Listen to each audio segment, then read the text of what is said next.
અને એ ભીલ પ્રદેશને રાજસ્થાન, મધ્યપ્રદેશ, મહારાષ્ટ્ર અને ગુજરાતમાં વેચી દેવામાં આવ્યો છે. આજે પણ અમારા ચારો રાજ્યમાં વહેંચાયેલો ભીલ પ્રદેશ આજે પણ અમારી રહેણી કહેણી, અમારી સંસ્કૃતિ, અમારી પરંપરા, અમારી બોલી ભાષા, આજે પણ અમારા સામાજિક પ્રસંગો, આજે પણ દરેક રાજ્ય સાથે અમારા રોટી બેટીના વ્યવહારો છે. એટલા માટે જ જે 13 જિલ્લાઓ મધ્યપ્રદેશ, 12 જિલ્લાઓને રાજસ્થાન, 14 જિલ્લાઓ ગુજરાતમાં છે, 12 જિલ્લાઓ નંદુરબાર થી લઈને પાલઘર સુધીના મહારાષ્ટ્રમાં છે.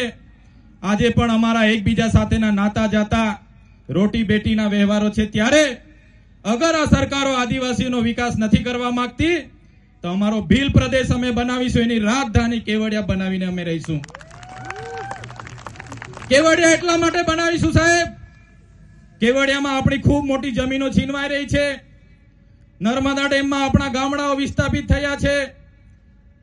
ત્યાં વીજળીનું ઉત્પાદન થાય છે. છોટાઉદેપુરમાં રેતીની ખાણો છે, ઝઘડિયા રાજપાડીમાં લિગ્નાઇટની ખાણો છે. આપણી પાસેથી બધું છીનવાઈ રહેલું છે ને આદિવાસી સમાજને કોઈ પૂછતું નથી. એટલા માટે અલીરાજપુર જાંબુવાને પણ નજીક પડશે, મહારાષ્ટ્ર નંદુરબાર થી લઈને પાલઘરને પણ નજીક પડશે, ગુજરાતના અંબાજીથી ઉમરગામ સુધીના લોકોને પણ સેન્ટરમાં પડશે અને રાજસ્થાનના લોકોને પણ સેન્ટરમાં પડશે. આ સરકારો જો વિકાસ કરવા નહીં માંગશે તો અમે જે લડાઈ લડવી પડશે તે લડીશું. કેવડિયાને રાજધાની બનાવીશું ને અલગ રાજ્ય ભીલ પ્રદેશ બનાવીને રહીશું. આ અમારા અધિકારો છે, સંવિધાને આપેલા અધિકારો છે. સંવિધાનના આર્ટિકલ તમે વાંચી લેજો. જે રીતે તેલુગુ લોકોનું તેલંગાણા બન્યું, તમિલ લોકોનું તમિલનાડુ બન્યું, મરાઠાઓનું મહારાષ્ટ્ર બન્યું, ગુજરાતીઓનું ગુજરાત બન્યું, નાગા લોકોનું નાગાલેન્ડ બન્યું, પંજાબીઓનું પંજાબ બન્યું, ઝારખંડ બન્યું, છત્તીસગઢ બન્યું, એવી જ રીતે અમે આદિવાસી ભીલોને અલગ ભીલ પ્રદેશ આપો, અમે અમારો વિકાસ કરી લઈશું. જે રીતે અમેરિકામાં આપણા કરતા ઓછી વસ્તી છે છતાં 50 રાજ્યો છે, ત્યારે દેશમાં આજે 28 રાજ્યો અને 8 કેન્દ્ર શાસિત પ્રદેશો છે. 29મું રાજ્ય ભીલોનું બને, આદિવાસીઓનું બને, એમાં કોઈ પણ પાર્ટી, કોઈ પણ સરકારોને એ બાબતે વિરોધ નહીં હોવો જોઈએ. અમારા આદિવાસીઓને અલગ રાજ્ય આપી દેવું જોઈએ. આજે આ મૂળ માલિકો સાથે આટલા બધા અન્યાય થાય છે. આજે દેશમાં 8% આદિવાસી વસે છે.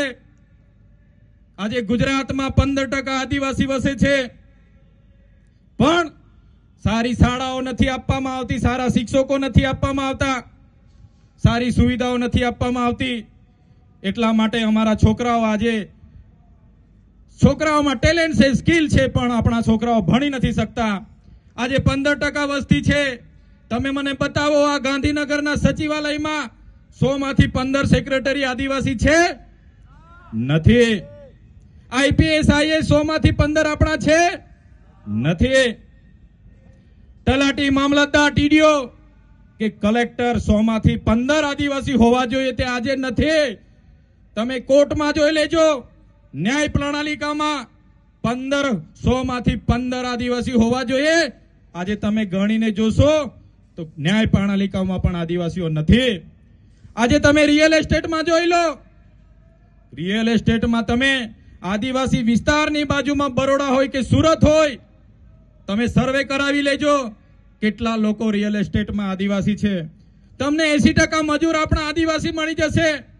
એવી વ્યવસ્થાઓ સરકારોએ કરેલી છે. એટલા માટે કહીએ છીએ, જો આદિવાસી સમાજનો આવનાર દિવસમાં આ લોકો વિકાસ કરવા નહીં માંગશે, તે દિવસે અમે સંવાદ પણ સાઈડ પર મૂકીશું, સંવિધાન પણ બાજુ પર મૂકીશું. અમે અમારા તીર કામટા પાલિયા ભાલાઓ લઈને અમારા ભીલ પ્રદેશ બનાવવા માટે નીકળી જઈશું. ક્યાં સુધી લડેંગે જીતેંગે? ક્યાં સુધી સરકાર મુર્દાબાદ જિંદાબાદ? ક્યાં સુધી આવેદન નિવેદન? અમે પણ એ કરીશું, આવનારી પેઢી પણ એ જ કરશે. આદિવાસીનું અસ્તિત્વ ખતમ થઈ જશે.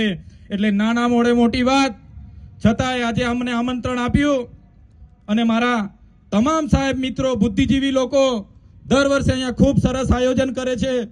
હું ધારાસભ્ય નહોતો ત્યારે પણ આ કાર્યક્રમમાં, દરેક કાર્યક્રમમાં ડોક્ટર પ્રદીપ ગરાસે સાહેબ અમને સૂચન કરે અને અમે પહોંચી જતા હતા.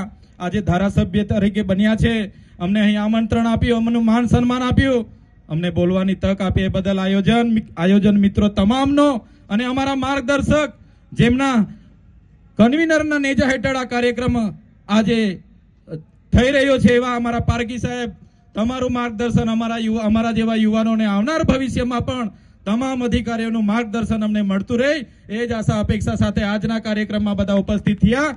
બધાને મારા જોહાર, ધન્યવાદ. જય આદિવાસી. આભાર ચેતરભાઈ. હવે સાબરકાંઠા જિલ્લામાંથી હું ગંછાલી તાલુકો પોશીનોમાંથી સંવિધાન કોને લખ્યું